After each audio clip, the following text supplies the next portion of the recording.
Music is the antidote. Music is going to be something that will be our saving grace. So it's great to get back with you here and to talk about flowing and the group. But I want to begin with, as we touched on, we spoke during the pandemic when we had no idea where it was going to go, what was going to happen, how everything was going to transpire for musicians. How did you make it through that era? And how has it influenced the way that you live and create today? Wow, I can tell you, I'm like 55 years old now, and when in the pandemic I was like 50 sharp, and I've been living with music until then, without problems. I had my jazz club, I had my different bands, I was playing in a lot of different stuff, and as you know, in the end of February. We had the beginning of the pandemic in the end of February uh, 2020, and it all stopped. All the gigs disappeared, everything. My jazz club, we had like a show every Thursday, everything was gone. And in Sweden, I could be fortunate to live with some kind of I had like help from the government as a freelance musician, established freelance musician. So I had a little amount of money to work on, and I was teaching music, so I had on online classes, courses, guitar classes. Uh, but that was that, and living there alone. I think generally Sweden was a little more open than other parts of the world. Yeah. We could actually be outdoors. All the buses were free. You were not allowed to enter through the main door of the bus, but you could enter free in the back door and just try to keep distance to people, 2 meters.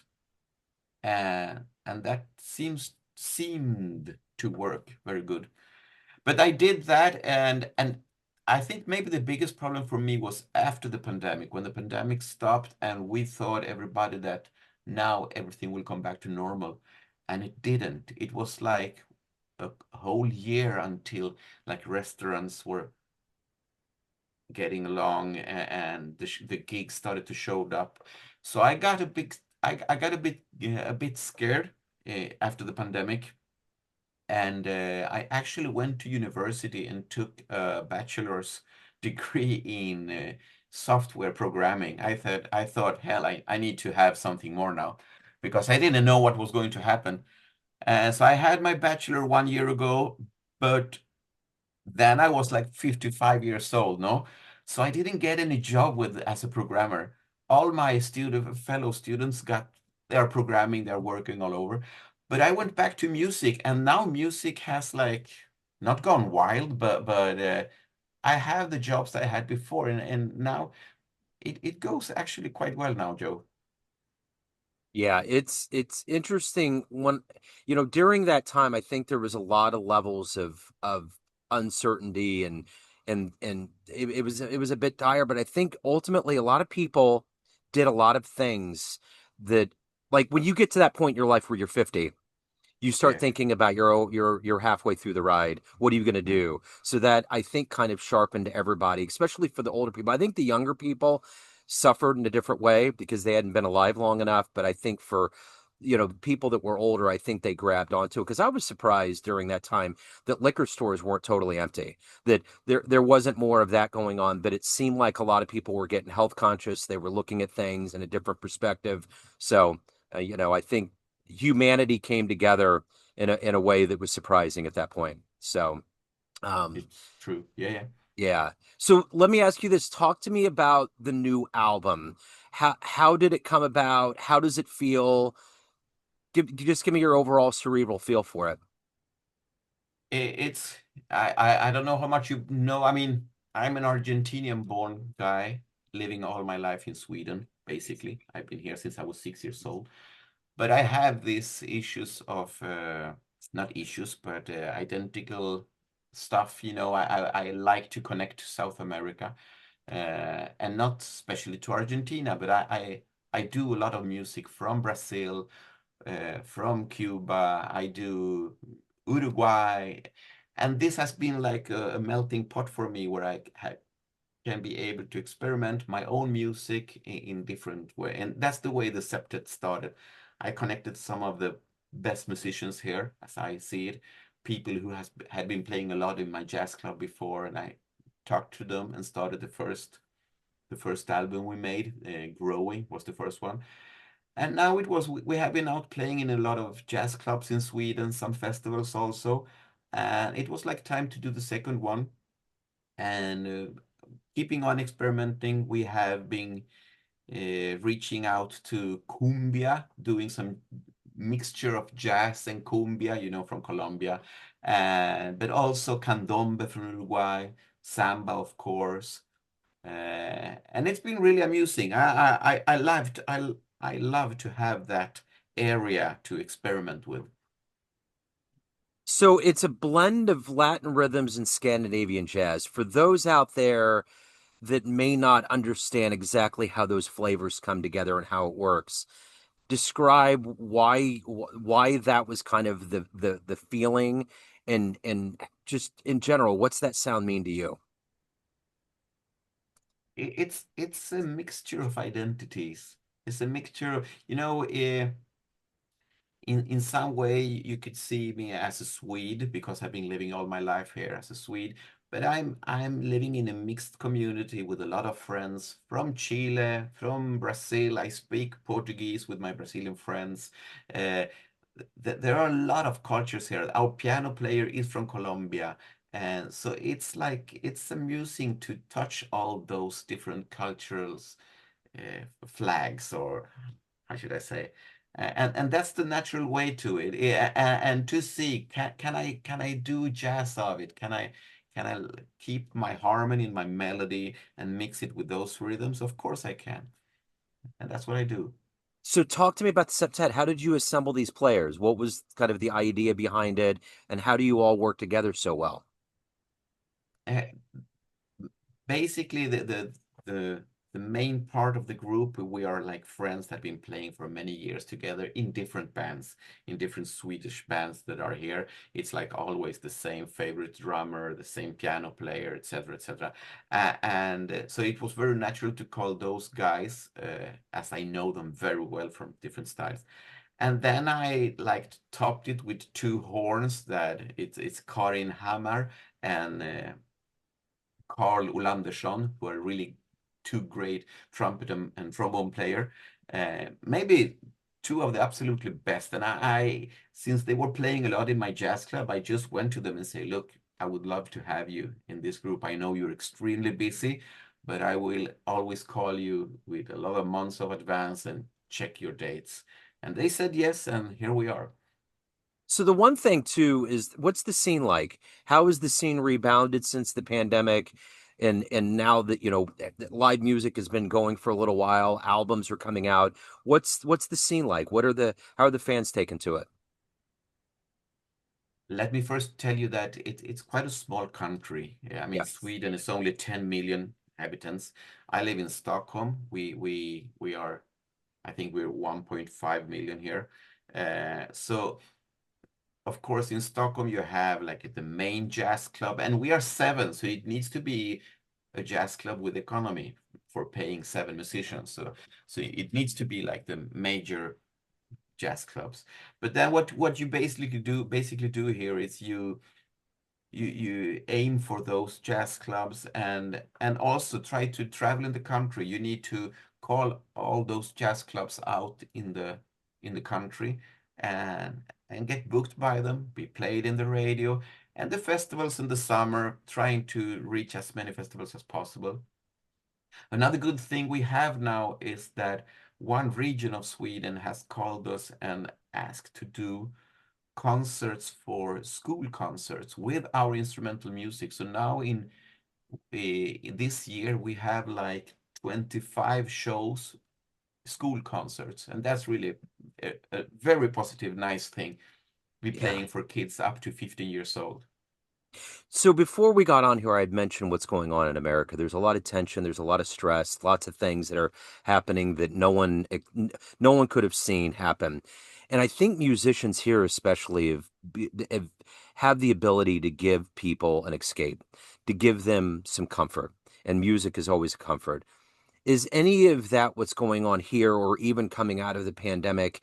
Is any of that radiating out that's a part of your mentality when you get on stage that you're thinking about giving the fans kind of a way of just going away into the music for a little while, getting away from the headlines? I, there are two answers, I think. I was beginning to say that this country, exactly as your country, is starting to get very divided. You know, you have people really support. We have also this right, ultra right wing side here, and especially there's a big majority of youth, young people, people up to 25 years who are voting. These are the ones voting for this very much. And so you have a division quite big, as much here as not as big as you have, of course not, Sure. but and I think many people now feel that things are gone too far, and yeah, that going to listen to music can be a great thing. But then the other thing comes that you many times want to say things from stage too. Uh, you want to make a statement. You want to say, I mean, I have a song called Migration Roads from the last album. I have a song uh, called it's not, it's algorithms. Yeah. Uh, Talking very much about, it's instrumental music, but that's what I have in my mind. But it's very much about the division, about I think very much that social media has played a main role in dividing us. You know, your algorithm are saying some things to you, it says another things to me, and we're all in our big shelves listening to what we want to hear. And then you have these opposite groups now. And I think these algorithms could really change us. They could make us understand each other much more than they do. I agree. You know, it's interesting when I talk to people from different regions of the world. I've talked to people in England and other places, and they're like, what's going on in America is happening in a lot of countries around the world. You have ultra one side, ultra the other. So I think sometimes we get into this mentality where we're the only ones that are living through this. Plus, when you talk about something like democracy, it's going to go through spurs. It's going to go through these the bubbles are going to get in the line. People need to figure it out, and that's just all there is to it. And especially when I've been over to Europe, you know, I realize how young we are in this country. We're very, very young on the Mm. landscape of running governments and running civilizations. So it's just the way it is. It's almost like we're teenagers. We're in that we know everything. We're in that rebellious thing, and we're gonna have to grow up, and that's just the way it is. You know? But I think also we, not you, we all, the same mistakes are repeating Yeah. themselves. I mean, what's happening that now in the US looks very much to what was happening in the beginning of the of 19th, 20th century in Europe. I mean, Germany, not saying too much, but No, I yeah. get it. It's 100% right. Yeah. Mm. And I think those that are not stewards of history will tend to repeat it. And I think that's one of the things that's so beautiful about jazz, about talking to modern players.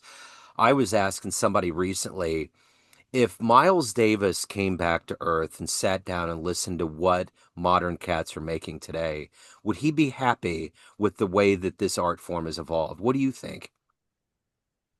I think the big thing about Miles was maybe the change. To change stuff, not being stuck in one thing. I mean, that was what he's mostly remembered for, that when he like found the great music, he was already changing to the next step, to the Yeah, next level, searching all the time. And I think things change, but I would say it wouldn't be fast enough for him. I I agree. think he could have found many more ways of doing things. Absolutely. I think towards the latter part of his career, when they'd ask him to play Birth of the Cool or something along those lines, he's like, man, I'm not playing that old stuff anymore. That was just kind of No, his, he was always moving on. Very evolved cat. Um, yeah. so ultimately, at the end of the day, what do you want the listener to get from flowing?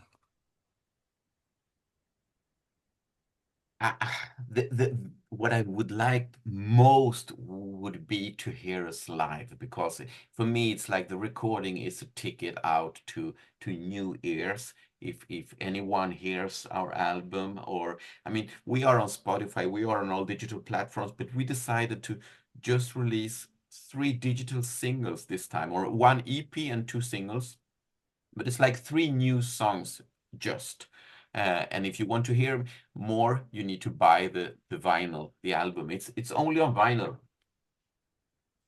So It's here. yeah, that's It's it. And that's the other part of coming out of this pandemic is that no, I think people need to understand you don't get anything from streaming. You get pennies on the dollar for streaming. It's yeah. really about going and seeing this, going and seeing shows live, getting a vinyl, downloading the album. So, with that being said, if anybody wants to do that to benefit you to keep this art form alive, where do they go to buy and to benefit you the most? Talking about the US, I should have this prepared a little better than, but I think the best would be to go to my home. Oh, it's mostly in Swedish, but there's one part. It's my name is homeroalvarez.com. That's easy. But I mean, and there's one side there where you can see our septet. That's in English. The septet is in English, and the album. It's possible to order it. I mean, Googling, you will find Homero Alvarez flowing. Even Naxos Music are selling it worldwide. So it's absolutely, but also you can like listen to it on some songs on different digital platforms, Amazon, Apple Music, and Spotify, and talk to your local jazz festivals and say, hey, what about calling this band from Sweden? And that would be amazing. That would be. Well, let's get out there and speak it from the mountaintops. So great to catch up with you. Thank you so much for reaching out to the show again. I always love these rendezvous. So best of luck with the album. I can't wait to profile it on the show. I appreciate it. I thank you so much, Joe, for having me. It's fun to see you, because the last time we just spoke by I phone. know. Is I this like a television program now, or what is it? Well, I guess so. I resisted the whole idea of the Zoom visuals for a while, and I don't know why I did. I love it now. Like I get to run into all of the musicians that I never got to see, and there's just a different element. It's almost like, I mean, we're not in the same room, but it's as close as we can be being in Sweden and in Kansas City that we can be. It's amazing. It's like in the pandemic times. This was what we had, but You I know what? like it. I I do too. When I was a kid, they used to have this thing called the Weekly Reader, and it was just this little magazine that we would get, and it would talk about the future. We're going to see each other on screens and all these things, and the Jetsons and all of that. I was like, how are they going to do that? I really feel like all the things that were told as a kid is happening now. The one thing I don't want to see happen, though, we don't need to be flying cars above our heads in the skies. We do not need any of that. I don't, we have enough problems on the ground with yeah, gravity. yeah. We have all those drones. I mean, yeah. Well, we'll see. We'll see. We'll see. Yeah, I the can see. future's I can see more problems than that, actually. uh-huh. Yeah, I mean, everything that can happen with AI. Oh my God. I know. And that's the thing, even with music, which is why you were talking about seeing this live and why it's paramount for human beings to Yeah, dive into this organic art form of jazz in the yeah. flesh, because there's such a transference of energy with humans in a room that do that together. It's And good. also, I think, let me tell you that this new thing about people going to a show and wanting to buy the vinyl, the old vinyl, and have it as a program thing from the show. Yeah, it's like the album. A lot of stuff to read, a lot of pictures. You put it on, you watch the player, and you have like a. You don't put it in the background. You really have it in front of you. That's really nice. The I'm great glad that's back. Yeah, me too. The great and mighty Corey Weeds came to Kansas City about 2 months ago, and I got a vinyl from him, and I felt like it was Christmas morning. I was like, oh man. Like I had the Sharpie, I had him sign it, I played it on the record player, just absolutely love the ritual that goes into it. So it's a very romantic notion that's coming back, and I love it. Absolutely love it. Yeah, yeah. So it's good. Well, I will make sure to put all of these links in the show notes. And For the website, I think Google's really good about translating it to English. So I think for all of us in the world that speak English and that's the native, I think it's going to be fine. But again, it's so good to see you in the flesh. Thank you so much for the music. I love you guys, so I appreciate it. Best of luck. Have a wonderful new year. Thank you to Joe. I would Neon Jazz.